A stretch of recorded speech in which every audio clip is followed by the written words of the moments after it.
This is the Better Ottawa Municipal Panel. Today is Friday, the 23rd of January. My name is Neil Saravanamutu. I'm joined by Joanne Cianello and John Willing. Hello to you both.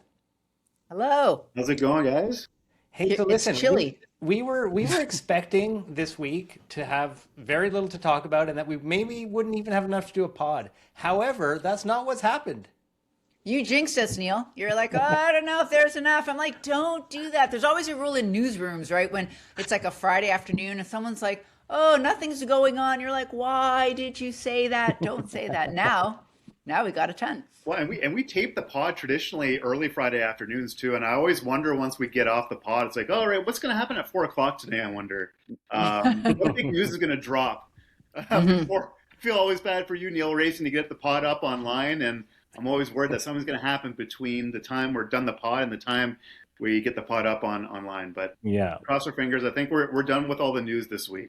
Yeah. We'll catch up next week Yeah. if that Okay. happens. Well, listen, of course, the top issue is more LRT woes, and we will be talking about that later in the show. But let's start with what happened at the beginning of the week. And the most prominent news was the city councillor for Orleans-East Cumberland, Matthew Luloff, has been in court facing 2 charges of impaired driving.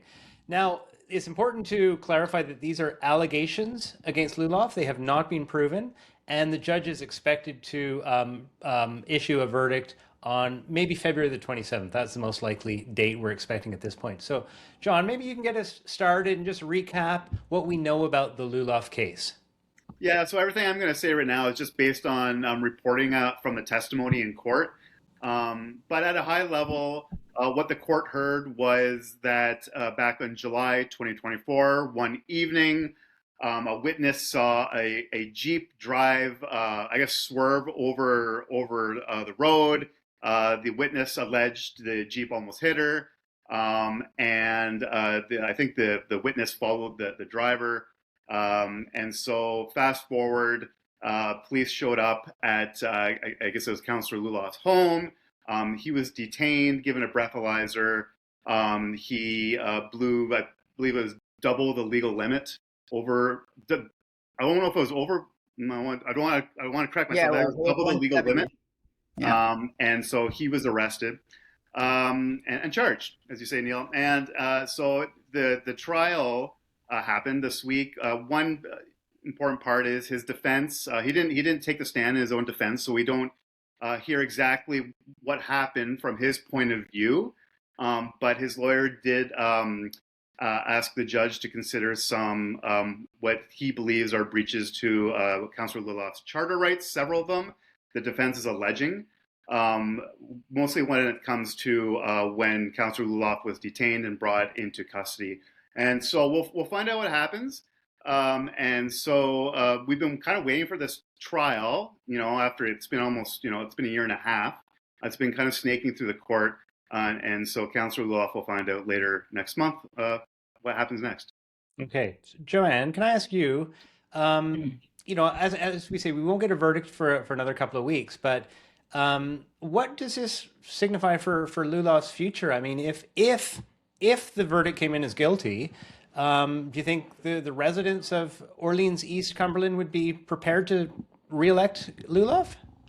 Yeah, and I mean, I don't want to be too speculative, as John said as well, but I mean, these charges did dash Matt Luloff's hopes of being the Conservative candidate in the last federal election. Maybe dodged a bullet there, actually, considering how that went. But he was supposed to be the candidate there. He dropped out actually before these charges were known. We didn't know about that. So it seems very clear that they're connected. I don't know. I'm of two minds. I mean, these are very serious charges. Some of that testimony in court seemed pretty damning. There is a video of Matt Luloff blowing into the breathalyzer and registering, more than double the legal limit. So that's not great. So whether, I think whether he's found guilty or not, in some ways, I think whatever political damage there was to do is probably been done. But what does that mean, right? He has been very popular up till now. Are we going to hear a narrative of what happened that night from Matt Luloff explaining it? I want to remind people in 2018 that, Tim Tierney was charged with corruption. He literally was trying to bribe his opponent while actually election officers heard him do it. They didn't care. He won that election handily and the next two. So we'll see. We'll see. I mean, and I think we'll probably want to talk. We'll have more to talk about when we actually hear the verdict, but it's certainly not good news. That's for sure.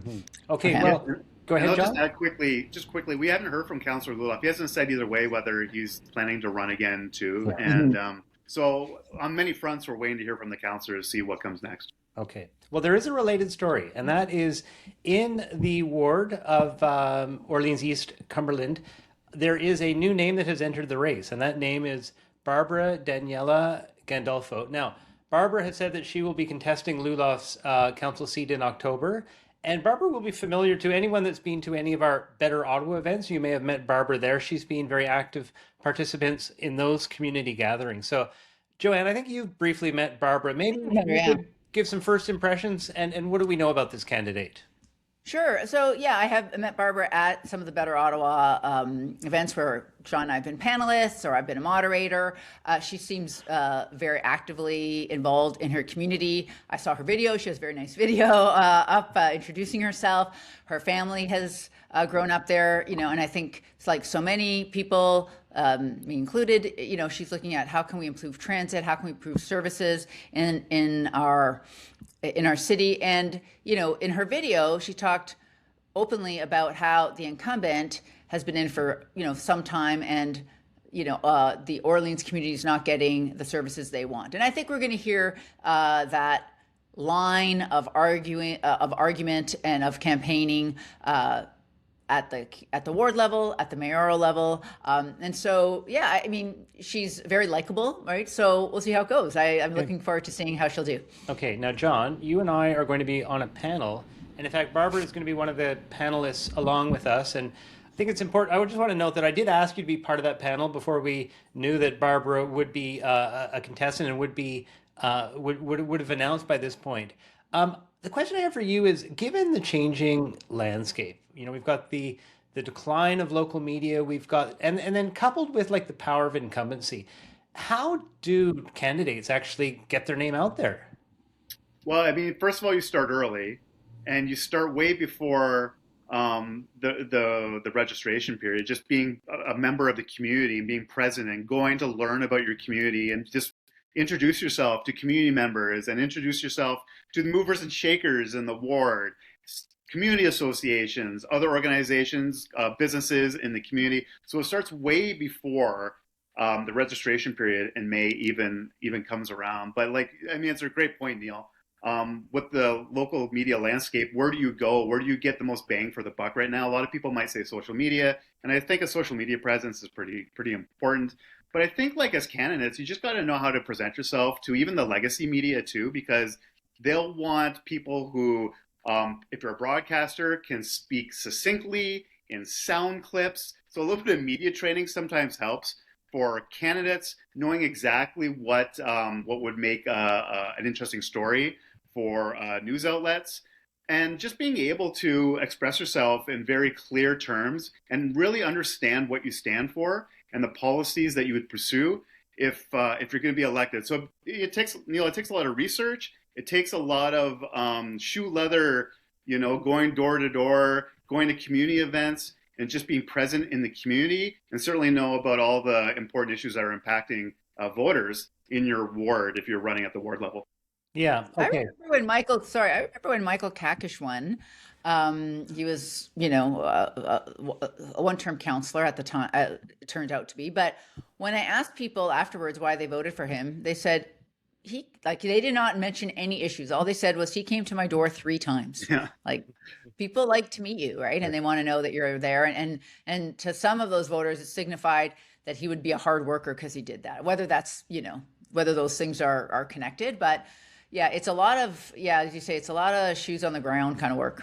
And people kind of, assume that it's all on social media. You got to be on social media. You got to have a good social media game. Well, maybe, but that part, what you just said, Joanne, is really important to people. Because what do people say around election time? Well, I didn't see that candidate come to the door.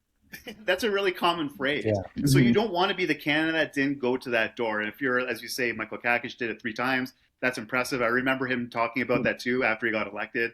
So you really had to have boots on the ground in your ward. And if you're mayor, I mean, you even got more ground to cover too. Yeah. Brutal. Okay, I've got one last comment on this, and that's that with Better Ottawa, we have a bit of a platform here with the panel, of course, but also with the podcast. And with the podcast, I will be sending out an invitation to people like Barbara and to other potential candidates to say, if you would like to come on and talk more about who you are, what you represent, what you hope to achieve by being councillor, I would really welcome that. So any candidates or potential candidates out there that would like a bit of a longer interview, please get a hold of me.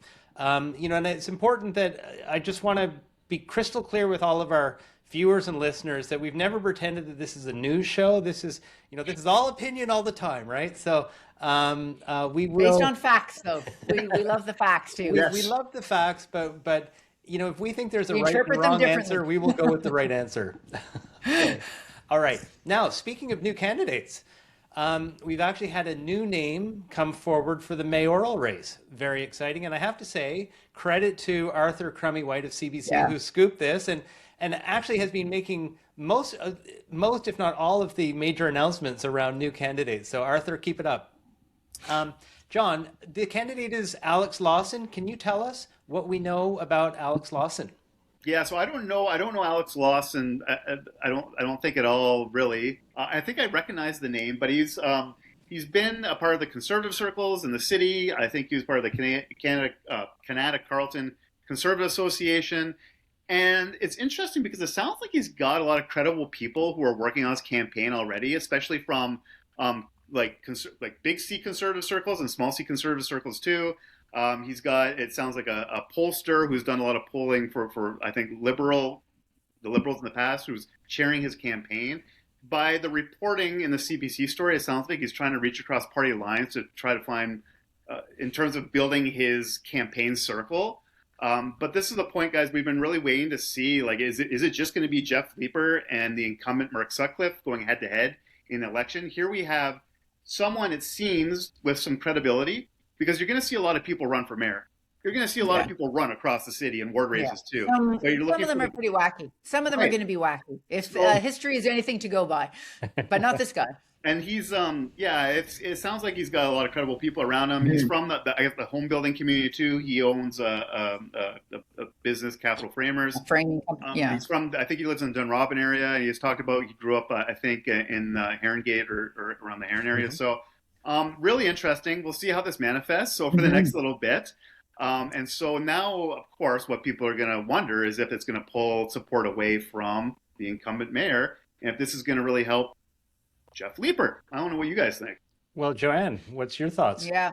So I think that if you just look at this superficially or just quickly, you think, okay, this has to help Jeff Leeper. Why? Well, Mark Sutcliffe has a lot of support in the rural area, the suburban areas, and Alex Lawson might be someone who's going to take that away.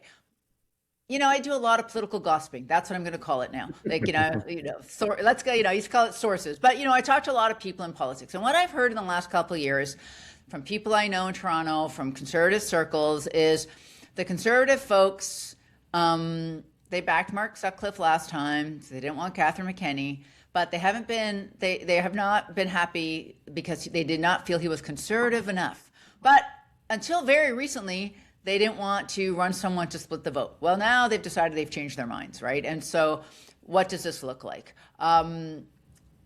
However, I'm also reminded of 2006, when a relatively unknown conservative named Larry O'Brien waltzed into the race and went, what is this? And somehow won. Now, I'm not saying all the context is exactly the same. At the time, the incumbent mayor, Bob Shirelli, a centrist, a little bit like Mark Sutcliffe, he had been around for a long time, so he had way more baggage. But he was also running against, left of center, progressive councillor Alex Munter. And then somehow this conservative-backed business person, Larry O'Brien, who did not have any municipal experience or government experience of any kind, a little bit like our new entrant, somehow came up the middle and won. So I think there's a lot of questions about what's going to happen. I also think the team here seems much more impressive than those early days of the Larry O'Brien campaign. I mean,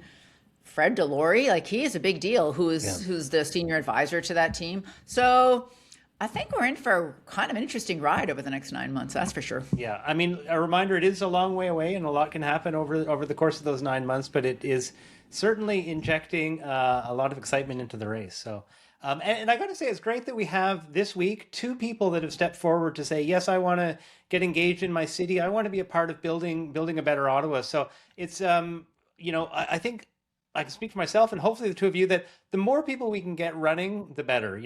We just need, democracy needs it. So thanks to the 2 that have come forward, and I hope it will be the precedent for more.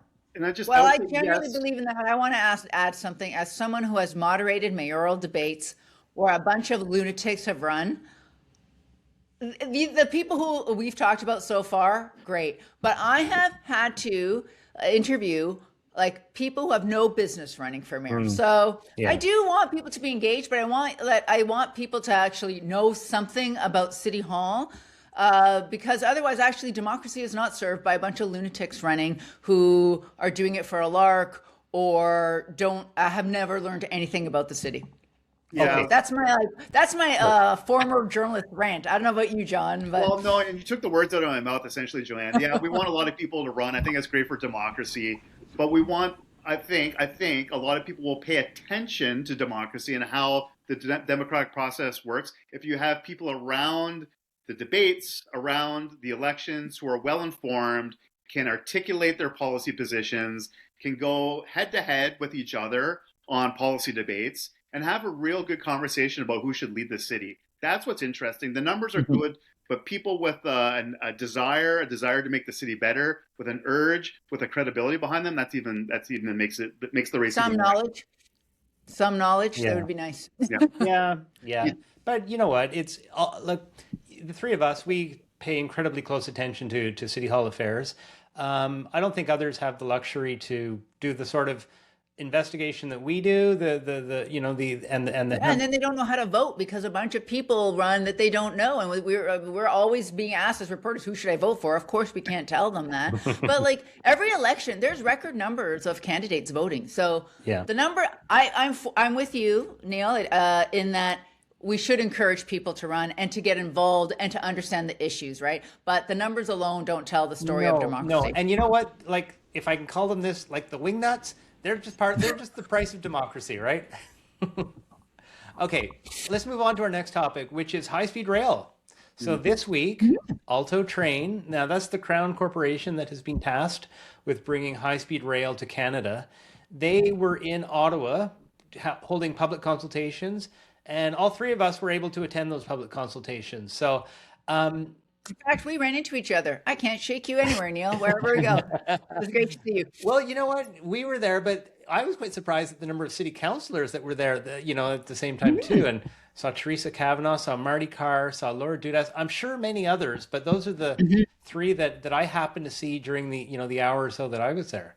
Now, so if I can just frame it, the first stage of high-speed rail is a 1-hour train between Ottawa and Montreal. So very exciting for people in this city and in Montreal.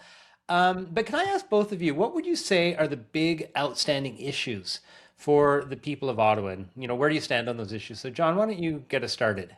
Well, I'm going to pick the low-hanging fruit, I guess. When we found out that Alto was considering the downtown Ottawa, like the conference center, right, the old train station, as one of the options, as opposed to, or in competition with the current train station on Tremblay, Via's Tremblay station. That's really interesting. When I was there at the consultation Wednesday night, a lot of people were gathered around asking questions. I asked a lot of questions to the nice gentleman who was answering for me, and I said, probably like a lot of people who came to the consultation, so how would you get trains downtown? And the nice Alto gentleman I talked to conceded it would be pretty difficult because there's a lot going on in downtown Ottawa, a train tunnel, waterways. It would be difficult. However, there seems to be an appetite. I would love to know how that building got on the radar in the first place for Alto. Like who kind of put it in their ear that maybe they should look at that? Because it is interesting. It's definitely a talker. We love talkers, especially in the news business. But Tremblay is right there on a rail right away already. It seems like the easier choice.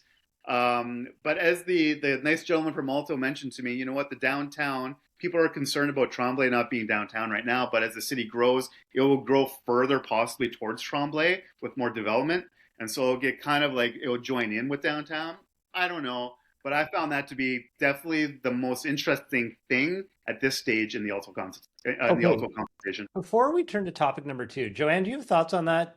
Because that's the big issue, right? I mean, downtown versus Tremblay. First of all, that is the one thing everyone's talking about. So, I mean, the other Alto info was interesting, but people want to know, where's the station going? And first, I want to actually just give a shout out to the people at Alto, who I thought ran an excellent consultation. It was packed. I mean, Neil and I were there with a lawyer we happened to know, having a big argument, and that woman was right there with us. I was like, they were really informed. They would answer your questions forever. There was lots of them, and I thought it was an excellent consultation. I don't know why they have put the downtown station into the mix, because it's not going there. I'm with you, John. Like, who put it in there? And I feel a little badly for Alto, because I think they're damned if they do, damned if they don't, right? They've put it in to say, okay, we'll study this, but there's no way it's going there. And in fact, there's lots of evidence that it's going to Tremblay already. Like, the federal government has put a hold on developable land there that was supposed to be developed. Like, they're planning to put it to Tremblay. But on the other hand, I don't think, they've come out ahead of the actual final design, which I appreciate. It's always lousy when everyone's like, here's the plan, now we're going to consult on it. What do you think? It's already done, right? So they're trying to come out early. They're trying to say, okay, we are taking these suggestions seriously.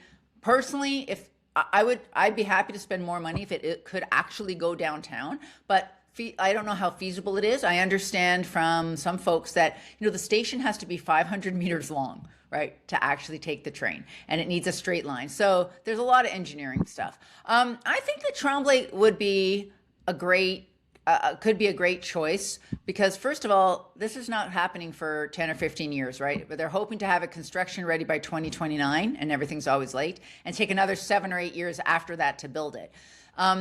So maybe by then, linking to our next topic, we could fix the LRT. The LRT could be better. We can redo the whole station there, because they're not going to run the Via rail they're not going to run the Via trains between Ottawa and Montreal anymore, or Ottawa and Toronto when the whole line is finished. So we can integrate the stations, so the LRT and the high speed rail and other regional rail are in one piece. It'll only take 10 minutes on the LRT if it actually works ever, which I think in 15 years we can get it to work. I really believe that, right? And so, that I found that really interesting. So go back to my first thought, and that is interesting. They threw this downtown station option in the mix to get people excited, when I actually think there's almost no way it's going there. Now, okay. Neil, I know you love the downtown. I'm going to play. I'm not against it either, but I'm going to take the other side of this argument on you guys. So I did ask them. I said, what is the most likely, or what is the preferred location? And they did say Tremblay. So I think you're right that it's unlikely to go downtown, but they really should be making an effort to bring this train downtown. I mean, this is what European cities who have tremendously successful intercity rail do. They bring their trains right downtown, because the way that I look at it is that, okay, we've got a 1 hour train to Montreal. Now, right now, I can get in my car and I can drive there in 2 hours, right? So you think about it, you have to get to the train station, or you have to get to the start of the train station, okay? And you have to wait for half an hour. Then you get a 1 hour train ride. So you're up to let's call it an hour and a half versus a 2 hour drive. Now, and I guess I'm thinking about the return home voyage more here, but if you have to tack an extra half hour onto the end of your voyage, so, you arrive at Tremblay, and let's say you want to get downtown, which I would argue that would be the most common destination for people, whether it's tourists, whether it's business people. It's certainly, whether it's to... Well, for tourists and business people, sure, but not necessarily residents, right? No, okay, but there's a downtown for a reason, right? It is the core, it's the center. Mm-hmm. And if we have to, so on average, if we have to tack an extra half hour onto that voyage, we're suddenly, no longer faster than taking a car. So that starts to get problematic, in my opinion, because public transit and public transportation intercity needs to be competitive with driving. It needs to be faster. It needs to be more convenient. And I can understand that we're cutting corners or we're recognizing that some things may cost more than we want to spend. But as Catherine McKenna used to say, hard things are hard, right? So this would be hard, but it's probably worth it in my opinion. And Okay. I just say that I echo Joanne's observation about that consultation. Like tons of Alto staff there when I was there. When I was there Wednesday night, I had asked how many people had come so far. They said at that time it was about 245. That was Wednesday night, so that was the first day. And I also asked, like asking at consultations, what are people asking the most? And they said there's a lot of this is my word, train nerds who are just interested in the technology and have lots of questions, and they're really geared up about trains. And a lot of people are worried about the environment too. One thing that the Alto folks said is people were asking, is this going to mean fewer planes are going to be flying between Montreal, Toronto, and Ottawa? Because they're concerned about the air quality and this kind of thing, environmental impacts. So really kind of niche questions that came up at Alto, not just the big ones that we're talking about now. Really interesting. Oh, that's cool. If I can just reiterate both of your commendations of the consultations, I have to say excellent pastries also. Oh, I think the pastries. Where were the pastries? I man. didn't know by the time you got there, John. Good but pens, though. Joanne, let's turn to LRT because unfortunately, LRT Line 1 is back in the news this week for all the wrong reasons. So, Joanne. When is it in the news for the right reasons? Is there any time it's in the news? Nothing's ever in the news for the right reasons. Joanne, what's the issue and what has been OC Transpo's response so far? So the trains are inspected more often than they should be because we had all of these problems with the bearings, right? The axle bearings. So, the axle is the stick that holds the wheels together. The bearing cartridges is what allows the wheels to move around. This is how I've learned engineering over the years. Perhaps folks in Ottawa will remember the fall of 2021, almost 4.5 years ago. 2 derailed trains. What was the problem? These bearings. They were failing early. No one knows why. They still don't know why. We still don't have a root cause. We'll come back to that later. And because of that, we inspect the trains more often than we should to make sure the bearings aren't falling apart. And these are all supposed to have been replaced, these bearings. So I don't know what's going on there. I guess earlier in the week, what they're finding is bits of them are falling off, like the inside of it. There's scaling off. And now the actual word has escaped me. It's a new word this week. Do you guys remember it? I want to say scumming, but that's not the word. Oh, yes. Scalding? Yeah, I can't remember. Yeah, I apologize. Anyway, bits of it are falling off inside. And so they're like, oh, we can't have it. And so out of an abundance of caution, trains that are have more than 100,000 kilometers of service are having those parts removed, so replaced. So trains have had to be taken off the line. They cannot run double trains during rush hour. This morning, I believe they ran singles, but they ran them more frequently. So I don't think it caused a huge amount of chaos this morning, a little bit yesterday with crowding. But the real concern is these trains are still broken. This problem has never been fixed. The bearings are failing, I believe, through Alstom reports, through the public inquiry, not my own engineering, but actually engineering reports I have read for many years now. The way the wheel fits onto the rail is improper. It leads to a lot of extra friction, a lot of extra weight, not weight actually. I want to say just a friction on the wheels, and it is ruining those bearings earlier. Alstom says that's the problem. Of course, they are the train makers. Rideau Transit Group that actually built the system, they don't want to believe, they don't really buy that argument. Alstom wrote this report back in 2021, a long time ago, and yet still at the city, we do not have the cause for why these bearings are failing early as of 2021. It is 2026. We have no answers. We don't know when that's coming. We don't have a fix. And I'm at the end of my little tirade here. I just want to bring up that during the public inquiry in the report, they suggested that we do whatever we can to fix it, including replacing the rail, which is a solution I've heard from many of my engineering sources. Well, John, the mayor and OC Transpo, the head Troy Charter, they both went out of their way to say that. Head. Pardon? The interim head. Interim head. Thank you, Joanne. They both went out of their way to say that this is not related to past issues with the train. Now, yeah, Joanne, you're rolling your eyes, and quite frankly, that was my thoughts too. Like, what's your take on this, John? Well, maybe at a granular level, it's not the same, but like at a macro level, something's going on with the wheels, man. Something's going on between the wheels and the tracks. And Joanne gave the great history there. Yes, there's something going on. This train is having trouble on these tracks. And we've heard in the past about the alignment of the LRT system. There's a big bend, right? A couple of big bends just east of Ottawa on the way to Herdman there and through Tremblay. Are the bends a problem? Is the track gauge a problem? Like, what's going on here? But the trains don't like the tracks. So what's going to happen? How are we going to fix this? This is kind of a brutal conversation to have because we're about to hopefully open an extension east, I think this year, and then west, I think next year. So we're talking about expanding out, having our core system, the crosstown LRT, that's what it is right now. Something's going on with it. And how are we expanding the system with this train, this technology, these tracks, when something wonky is happening?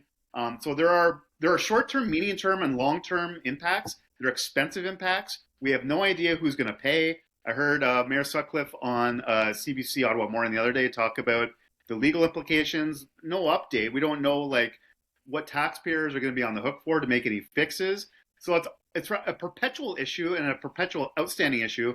And as Joanne pointed out, it all comes back to a root cause. And what's going on here, we need to know so we can fix it and understand how we're going to pay for it too. It is just not acceptable that we don't have a root cause report of something that happened like 4.5 years ago. Like, that's not on. And it's not that they don't know, it's that they're just disagreeing because everybody wants to blame the other person. And that's not on. I also have to say, going back to 2022, actually it was January of 2023, the public inquiry report came out, and part of the report said, look, RTG, the city, you're both at fault. Especially RTG, but the city also had some issues. You got to work together for the people of Ottawa, and I get that to a point. But in January 2023, the mayor and council made a secret deal with RTG to forgive a bunch of stuff, including like back pay them $12 million of at least 12 million, probably more, frankly, of money that we had kept back because the service wasn't good. And also, we dropped our court case against RTG. We were wanting the contract to be found to be deficient so that we could get out of our maintenance deal. And I'm not saying that we should do that, but I also thought they could have maybe put a hold on it instead of drop it, because we did a lot of work to get to that stage as the city and their lawyers. And that was kind of our leverage. Like, to me, I don't know, I'm not a legal strategist, but like, what leverage do we have against RTG? Like, we can yell at them. I'm like, fix the train, make it good, stop having the bearing cartridge fail. And they're like, okay, yeah, we'll give that a try. I'm sure they're trying to, but like, what are our tools that we do, like, that we have? Are we keeping money back from RTG? Well, why don't you try asking the city? Because they won't tell you. When they ask them, like, what have we paid in maintenance fees, say, for 2025? I have not asked them this time, I would like just to say. But in the past, when I've asked them and other reporters have asked, they do not give those numbers. How is it possible, as taxpayers, we are not allowed to know what we are paying to maintain a service that's not that good? Yeah. Hey, John, Joanne, you quoted a phrase, abundance of caution, that is being thrown around by OC Transpo and by the mayor. I heard the mayor say it on CBC. That we are taking these measures, reducing the number of trains on the track out of an abundance of caution. Like, what does abundance of caution actually mean? Does that mean there's a very small chance that there could be some sort of issue, so we want to make sure that there's, or is it that, yeah, if we probably keep it going, we're gonna have a bad outcome? So I mean, this phrase just, it bothers me. I read it the first way you said it. Like, hey, if we maybe there's something going on with these wheels here and the cartridges that we can't have a lot of them on the track right now because they need to be fixed. We can't have them out there. I think like the elephant in the room might be like there needs to be a big fix here, and it's going to take the LRT off system. I wonder one day. And so that would be terrible, obviously, because we're expanding the thing. We want to open the whole thing, and we maybe I have no buses to replace them. We have like 4 buses out on the road, so that's not. And the other thing, of course, guys, is that we're in negotiations with the province to take over the LRT system, and here we are. And it was interesting. A sidebar: how Mayor Sutcliffe in the interview the other day on CBC talked about they still could be a very long ways out, like years possibly, to completing those negotiations. So if you're the province, you're like, what are we taking over here? What kind of lemon are we taking over? Yeah. These train wheels aren't doing well. Like maybe there's more due diligence happening behind the scenes. So I don't know, but I think like I do worry that someday the LRT system will have to, this is just me saying this, wondering if they'll have to shut down to fix everything that needs to be fixed on that right away. Yeah. Also, and now if you're Alex Lawson, backed by the Conservatives, do you have a better line into the Premier, right? And can you say, yeah, we'll fix this LRT? Although he actually said we should go back to a day when Ottawa worked, and I'm not sure if he means scrapping the LRT because not sure how you do that. Not sure how you. I don't know how you do that, but I mean, for sure now, especially as the mayoral race is rolling out, and the LRT again in the headlines. It's reminded me so much of 2006, right? We're going to see this again, and remind our younger viewers in 2006 also, Conservative John Baird got involved in the mayoral race by saying they would see whether they were going to, that if they were going to wait to see who won the mayor's race before putting money into our LRT system, right? So I think it's going to get politically really complicated and fun. Okay. Last question on LRT. Do we have any sense on when this might be resolved? No. I don't see that. I mean, is it one of those things where we might be getting caught up in when we're recording? Because I think there was a media update happening about when we were pressing record here. More long-term, Neil. I was thinking like when in the future is everything going to be resolved? This one, like, just a cute issue? Good question. I don't know either. Okay, so as of the time of recording, we have not heard of when this short-term issue is going to be resolved. But yeah, to your point, John, about, is this system fixable, right? And it's hopefully, I mean, I think it has to be, but it's always fixable. It depends how much money it's going to cost. Anything's fixable for the right amount for the money, right? So that's ultimately the end of the day. It's about the money. Okay. Well, on that note, apparently, right now, 70% of the trains are not in service. As of 1:56, Friday, January 23rd in the afternoon. Okay, so, well, good. On those happy notes, let's bring the municipal panel today to a close. Next week is a comprehensive zoning bylaw. Now you'll be away for a week. I am away on a little holiday. On a well-deserved holiday, so enjoy that. Until we're next back, I'd like to thank both Joanne and John. I would like to thank all of our listeners for being with us today. This has been the Better Ottawa Municipal Panel.